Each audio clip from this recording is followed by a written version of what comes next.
Welcome to the Whitmer Cast, a podcast by the John Whitmer Historical Association. We bring you essays, interviews, panel discussions, and broadcasts related to Mormon history and restoration studies. My name is Katherine Pollock. I'm currently a master's student at Missouri State University in Religious Studies, and I'll be your host for today's episode. Thanks for tuning in. We have a great episode lined up for you today. We'll be talking with Kyle Beshears.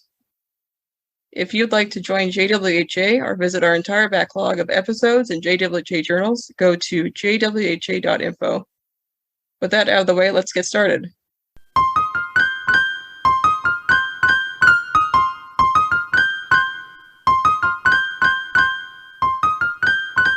Today, I have the pleasure of being joined by Kyle Beshears. Kyle holds a PhD in World Religions from Southern Baptist Theological Seminary. He works both in ministry as a pastor at Mars Hill Church in Mobile, Alabama, and in higher education as an adjunct professor at the University of Mobile. His latest book is Apatheism: How to Share When They Don't Care, a book about how to share the Christian faith with a population indifferent to questions about God. He's a Mormon studies researcher focusing on the Church of Jesus Christ of Latter-day Saints, Strangite, and will be sharing some of the church's fascinating history. Kyle, thanks for joining us at Whitmercast. Yeah, thank you so much. It's a joy to be here. Kyle has some exciting research to share. But first, Kyle, can you talk a little bit about yourself and how you got interested in Mormon studies? Sure. Well, I don't come from a Latter-day Saint or Mormon background, but I've always kind of been interested in the history and the beliefs of the movement. I think I can trace kind of the genesis of my interest in a little episode that I had in my grandfather's study. He taught engineering at Purdue, and he had an interest in religion in general. And in his bookshelf in his study, he had this little tiny blue book that has gold lettering on it. And as a little boy, I thought to myself, well, what is that? What is the Book of Mormon? I couldn't even pronounce it at the time. And I peeled the book back to pull it off the shelf and read it. And then just at that moment, he walked into the room and pushed it back on the shelf and told me never to have anything to do with it.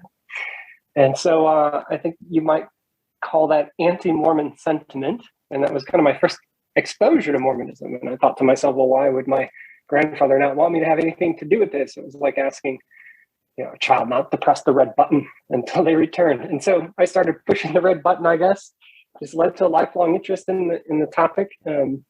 So into graduate school and PhD studies, I've always kind of tailored or tried to tailor any classes and research activity towards Mormon studies. And then, of course, my PhD, I wrote on the Church of Jesus Christ of Latter-day Saints that were led by James Strang, and specifically under the leadership of a man named Wingfield Watson, who becomes prominent in that movement after the death of James Strang. Not many people write about the Strangites. How did you get interested in that? Frankly, I hadn't even heard of them until I started PhD studies. I knew I wanted to do something about history because it's my favorite part of Mormon studies. And over the past 9 years, I've participated in interreligious dialogues between evangelical students and Latter-day Saint students in Utah. And during one of those conversations, which was being held in the home of Dick Bennett, who was a historian at BYU, struck up a conversation. I told him I was looking for a dissertation topic, and he recommended to me James Strang. I didn't know where to begin, so he recommended a guy named Bill Shepard, who listeners of JWHA should know well. And I got in contact with Bill, and Bill really set me off on the trajectory towards Wingfield Watson. He saw the importance that Watson played, and there was just not a lot of work done in his area. So yeah, from there, the first thing I did as far as academic research was on a Strangite convert by the name of Eunice Kinney. And if listeners don't know Eunice Kinney, you'll know the man who baptized her is Elijah Abel. And so I presented a paper on Kinney at JWHA. That was my first ever presentation in Mormon studies.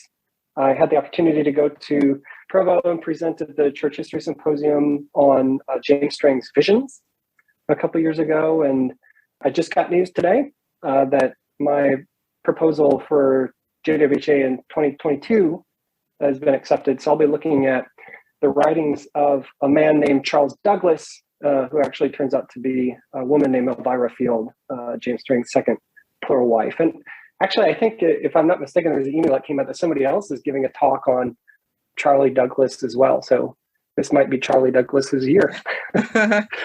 Now, I want to start at the beginning of the history of the Strangites. Their leader was James Strang, and he was one of several people claiming to be the rightful successor after the death of Joseph Smith Jr. Can you explain more about who James Strang is and what was his claim to succession? Yeah, that's such a big question, because the story is massive and it's fascinating. It's very dynamic. And at the same time, there's still a lot we don't know about the story. So whenever anybody asks me, like, give me the 30,000-foot view of Strang's story, I always begin with book recommendations. Milo Quaif's Kingdom of St. James is a really good one to start. It's older, but it's foundational. Of course, Vicky Speaks, God Has Made Us a Kingdom is must read. A guy named Roger Van Noord wrote a book called King of Beaver Island, which was very good. And then most recently, a fellow by the name of Miles Harvey wrote a book called The King of Confidence. And each one of these is coming to the Strangite story or Strang story from different angles. And I think they give you a pretty good picture of what's going on. But essentially, James Strang, it's a fascinating character. He was born in 1813, Cuyahoga County in New York. And he's a teacher. He's a public lecturer. He's a postmaster. He's a newspaper editor. And he's a lawyer. He does a little bit of everything. And in 1843, in late 1843, he moves to the Wisconsin Territory to live with relatives who are members of the church. And James converts to the church in February of 1844. He actually claims that he was baptized by Joseph Smith in the unfinished temple there in Nauvoo, on a visit to Nauvoo. And apparently he recommended, at the time of the Council of 50, when the saints were looking at settling elsewhere, he must have, or claims to have recommended the Wisconsin Territory where he came from to move to as well. So Strang probably would have disappeared from the history books if it wasn't for, July 1844. Disappeared from history books if it wasn't for the fact that he claims to have received a letter, which he calls the letter of appointment, which essentially is said to have been written from Joseph Smith days prior to his death in summer 1844, appointing James Strang as the succeeding prophet. Around the same time, Strang also claims to have had a vision of Zion in Wisconsin, which he called Voree. And then on June 27th, on the death of Smith, he claims that an angel approached him and ordained him to that office. He receives the letter in July. And immediately he goes out. By the next month, he goes to a conference of saints and produces the letter of appointment and tries to convince them that he's going to be the next prophet. There's some interest, but mainly they reject him. But the following year, in September 1845, Strang claims that he has a vision of plates in Voree, a place that he calls the Hill of Promise. And with witnesses, he recovers these ancient materials and by Urim and Thummim translates them. And the gist of the text is that in that place, there would be a prophet who dies and then somebody would replace that prophet, and Strang interpreted it as himself. So this is essentially the beginning of Strang's prophetic career. No one would expect somebody that's such a new convert to succeed Smith, right? You have Sidney Rigdon, seems like an obvious choice. Brigham Young, of course, an obvious choice. But this new convert that nobody had ever heard of. What made Strang different, though, was that he was very anti-polygamy. I think he reminded people of the kind of early charismatic Joseph, right, with plates and visions and angels. He was adamant that Joseph Smith was not a fallen prophet and that he had fulfilled his mission. So that interested a lot of people. And frankly, his call to gather in the Wisconsin Territory appealed to a lot of saints that did not want to practice polygamy, were afraid of migrating so far west into the unknown, or frankly couldn't afford it. Wisconsin was very close, relatively speaking, to Nauvoo. And so he gained a lot of converts in the early days. John Whitmer, for example, briefly aligned himself with Strang. George Miller, William Marks, John Page, all familiar names, I'm sure, to the audience. Jason Briggs and Zenas Gurley associated with Strang.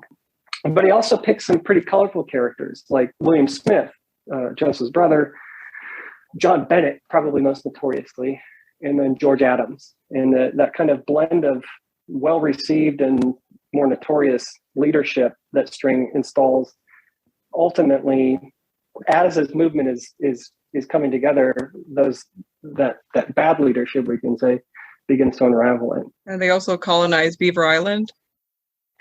They did, yeah. So Strang's call to Voree was his initial call. He receives a vision in 1846 about an island in Lake Michigan, the Beaver Island archipelago, which is all the way at the top of Lake Michigan, nearer to Mackinac on the other side of the straits.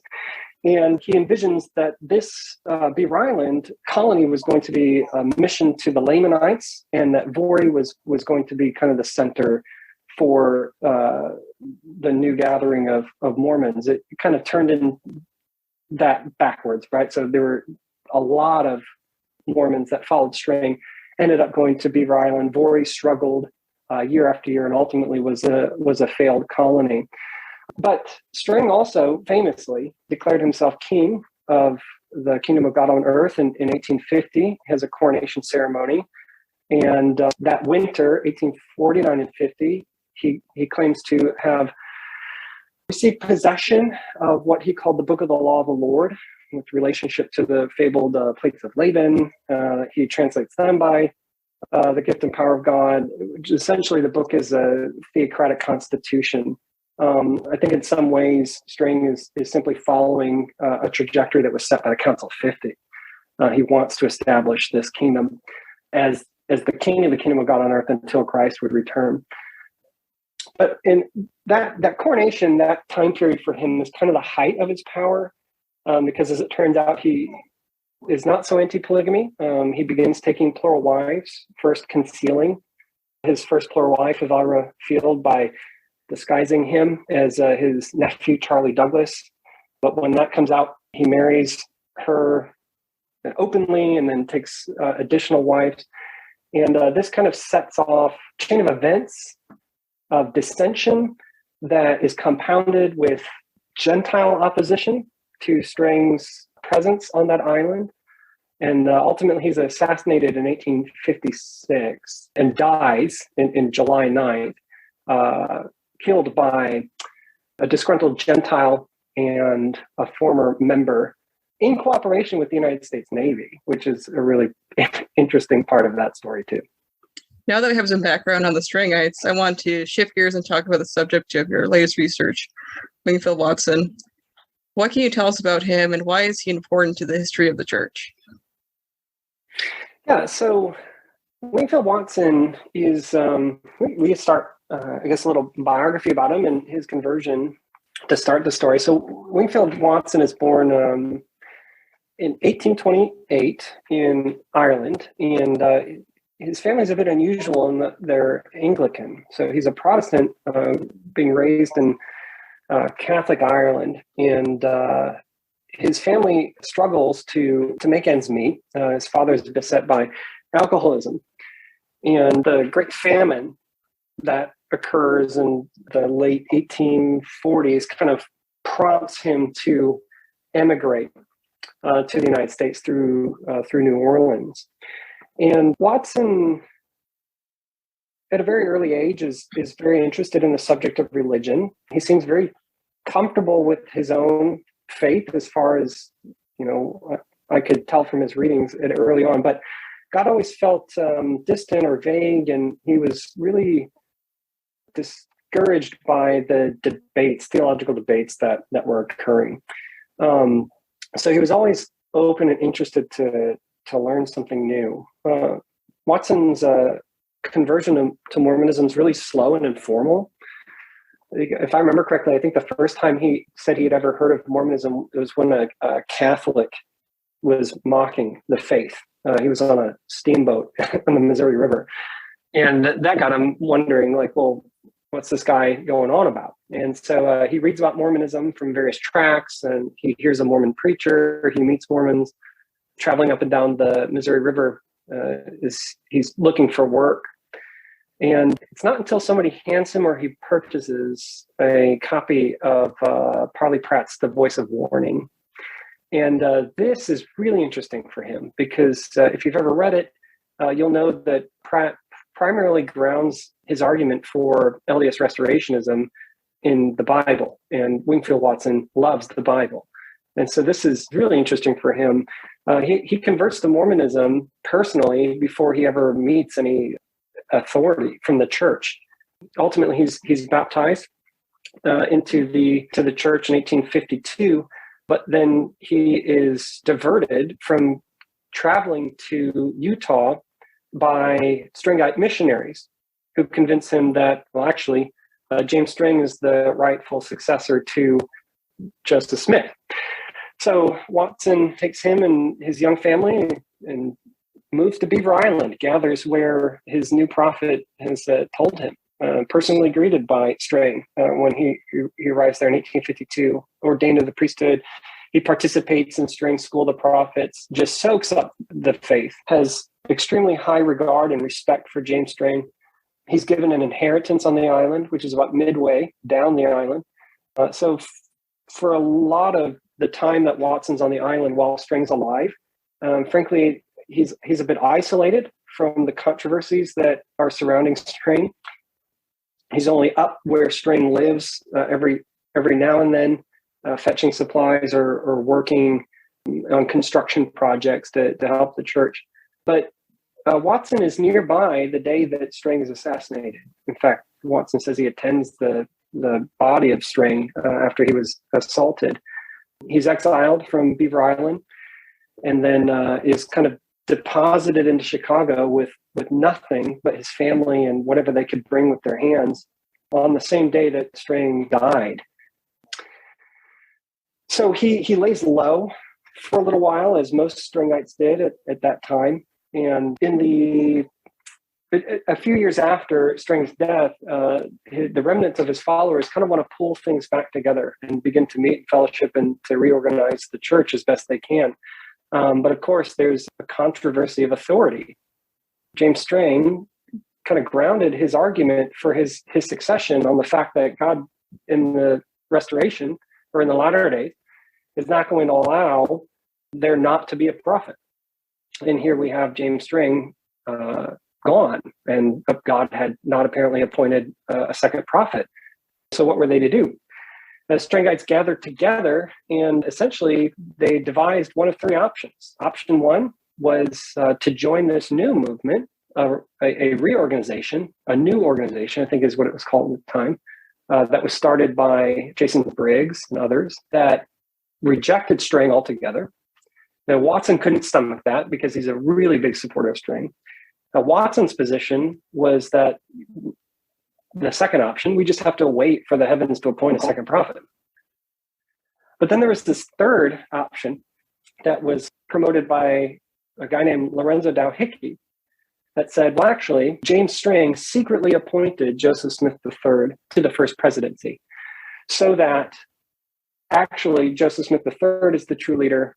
Therefore, Strangites could kind of join the reorganization without having to give up their support or their respect for James Strang. Watson thinks this idea is ridiculous and sets up decades of conflict between him and Lorenzo Hickey, which is a difficult thing for Watson to do because he respects authority, he respects the Strangite priesthood hierarchy, and Watson is much lower than Hickey, who was one of Strang's apostles. So he wrestles with this, trying to fit into this community that's trying to reassemble itself, but has so much contention within it. But ultimately, what really disappoints Watson is the fact that so many Strangites do end up joining the reorganization. Others walk away from faith altogether. They go back to Protestantism, or they become deists, or they lose religion altogether. And little by little, over the years, Watson kind of just watches the movement that he loved contract and contract and contract, and it shrinks, and then it's fragmented, and it's spread all the way from, out west in Colorado and New Mexico to Wisconsin and Michigan. There is no kind of central hub for his movement. People are discouraged. The only way they're keeping in contact with each other for encouragement is through correspondence. And Watson kind of finds himself almost as a de facto leader, a hub of this kind of network of Strangites, because he begins to travel and to collect a lot of the papers, like newspapers, material for Strangite scripture, the material history, to preserve what James Strang had started. So Watson loves his movement. Watson's watching his movement fall apart before him, and feels like he's got to step into a role of preservation. And one of the most important things for Watson is that the preservation of Strang's doctrine would be preserved in purity, even if it was only for a small remnant community. That at some point he lets go of the fact that the Strangites are never going to be as big as the Reorganization, let alone all of the saints out in Utah. But what he can do is he can ensure that the few Strangites who are there to receive the tradition, the kind of second generation, like his children, would receive a theological inheritance that has an extreme high continuity with what James Strang taught. That was one of his main missions in life. I don't know if that answers the question. I guess one of the questions was like, how is he important in that sense? And that's kind of what my dissertation looked at, was, well, did Watson do what he set out to do? If Watson's mission was to keep the Strangite church together, did he do a good job of it? If you're looking at pure numbers, no. He failed in that regard. People were leaving the Strangite movement up until his death in 1922. But I argue that he did very well at maintaining both the kind of documents needed to keep the tradition alive and the doctrine that Strang taught, at least as far as Watson was aware and had access to and understood. He stuck very, very, very closely to James Strang's teachings and rarely deviated from them, and actually held out hope until the very end that a third prophet would be appointed, or that James Strang himself would return, would resurrect from death and lead the Strangite church. So in that sense, I don't think we know as much as we do. And huge chunks of the story of the Strangite church are missing if it's not for Wingfield Watson. What were some of the distinct beliefs that the Strangites had? Distinct beliefs. Okay. So yeah, well, they were Sabbatarians. So Seventh-day Sabbatarianism. I think that distinguishes them from a larger LDS Restoration movement. One that distinguished them from the Reorganization, but not so much from Utah, was polygamy. So James Strang was a polygamist. Some of his followers began practicing polygamy during his lifetime. There were Strangites after Strang's death that continued to practice polygamy, although as far as I know, there weren't any new polygamous arrangements after Strang. Watson believed that polygamy was one of those principles that cannot be practiced unless the highest authority on earth was present. So without a prophet, you can't have plural marriage. But when a prophet was going to be restored, then plural marriage would occur again. Watson himself wanted a plural wife, but never got the opportunity to participate. Perhaps most notoriously and misunderstood, they practiced animal sacrifices. So this is an interesting thing. They had feasts on the island, and where they would essentially what James Strang was doing was just like Smith was interested in this restoration of the ancient order of this primitive faith that can be traced all the way back to Adam. Strang was interested in that too, and Strang takes it a step further in that he begins to reinstitute what you could describe as Levitical practices. So the biblical feasts, for example, he riffs off of those and has Thanksgiving feasts for the community on Beaver Island, where they would bring in animals and they would sacrifice. Them, not so much for this kind of like salvific or redemptive factor as it is a festival of Thanksgiving. But the non-members, the so-called Gentiles around the area, thought that was just appalling, and accused them of butchering animals and murder. And so Watson is so moved by that, the animal sacrifice, that he's practicing it, I think, well into the 19 teens. There was one line in a letter, just kind of an offhanded comment that he had mentioned to another Strangite that they had gathered together for celebration, and they had a small animal sacrifice. So these are things that you either do or don't find in other LDS traditions, especially animal sacrifice. But Watson keeps those traditions alive, at least under his own purview. I was curious to ask, so is the bulk of the research on the Strangites during the life of James Strang, and then it just kind of topples off, or what did you find about that? Absolutely. Pound for pound. When you hear there's a Mormon king on an island in Lake Michigan, obviously that's what's going to be interesting to people. And so the vast majority of research and scholarship, and frankly interest in the Strangite story, is with James Strang himself. But that's not to say there hasn't been work done after Strang. It's just not very much at all. Vicky Speak, in her book on Strang, has a great section about what happens to Strang's plural wives. That's very important, and kind of like a post-lude history. I know she's presented on the diaspora of Strangites after Strang, at kind of a 30,000-foot view. There's still a lot of work to be done. Resources are scant, but they are there and they are available.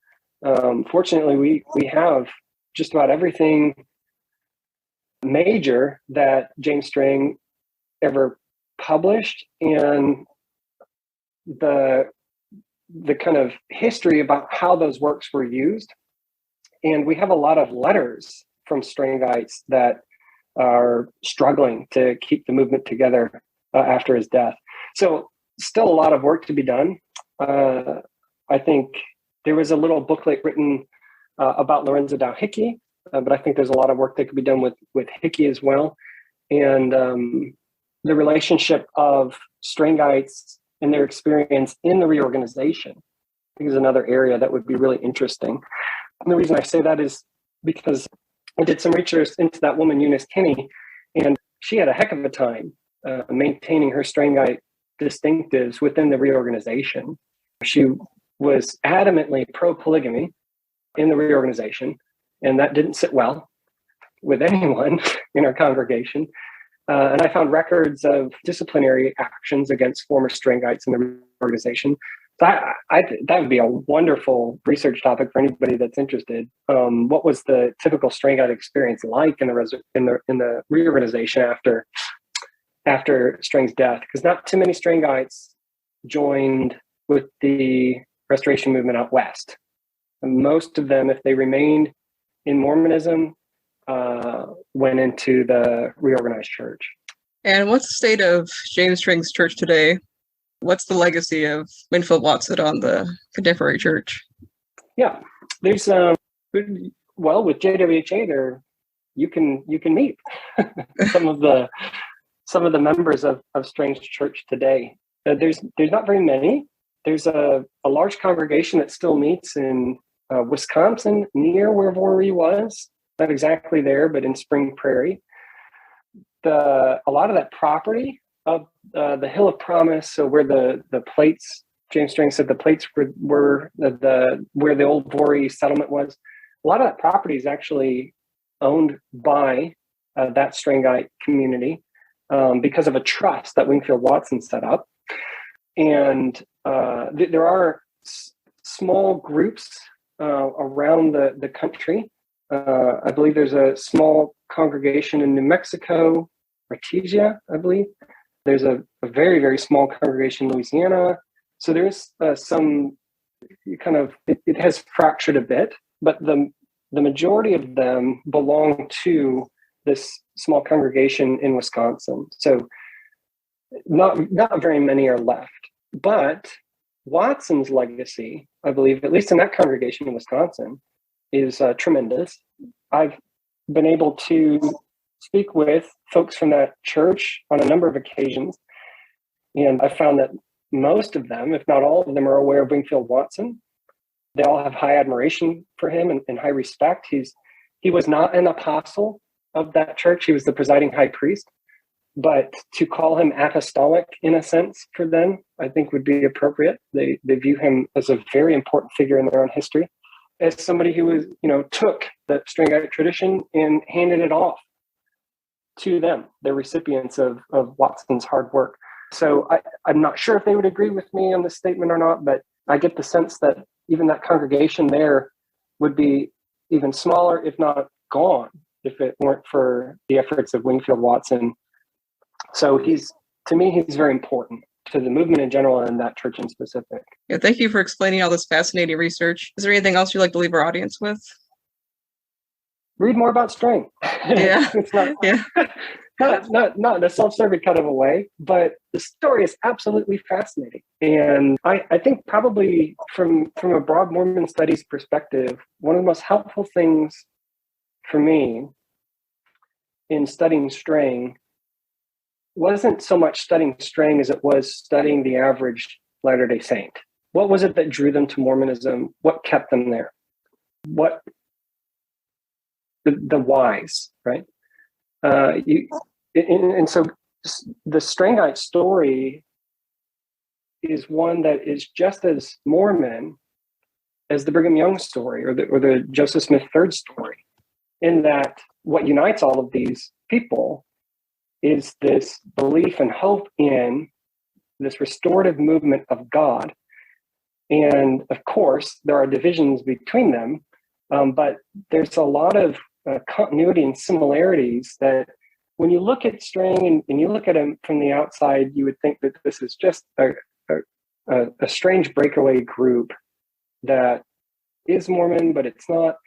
And it could just be me as an outsider looking in. I didn't find that at all. I found that Strang's followers were very convicted and convinced of their Mormonism.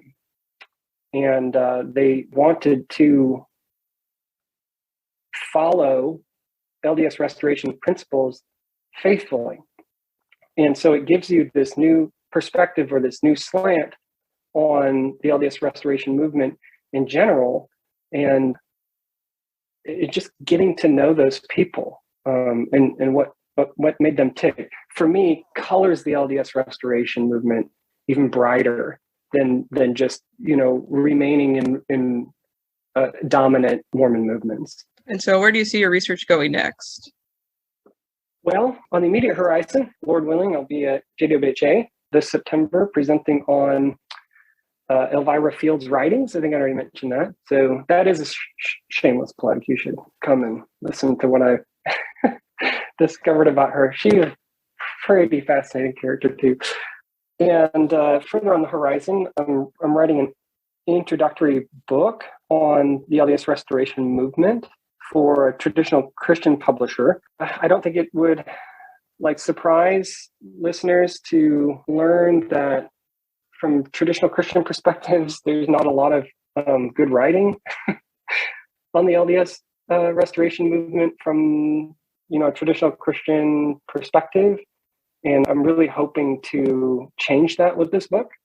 And so I'm about halfway through that, and it's been challenging and rewarding, but I've been growing in it personally, and I hope it will be a great contribution down the road.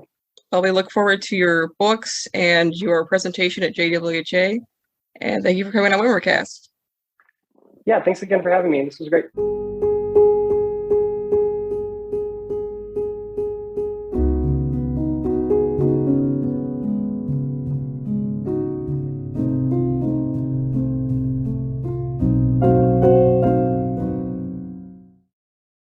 We want to thank you for tuning into the Whitmercast. This podcast is produced with the help of Bryce Blankenagel, Katherine Pollock, Jill Brim, Joe Geisner, Catherine Hill, and Rachel Killebrew. John Whitmer Historical Association is an educational nonprofit institution with Krista McKay as our president.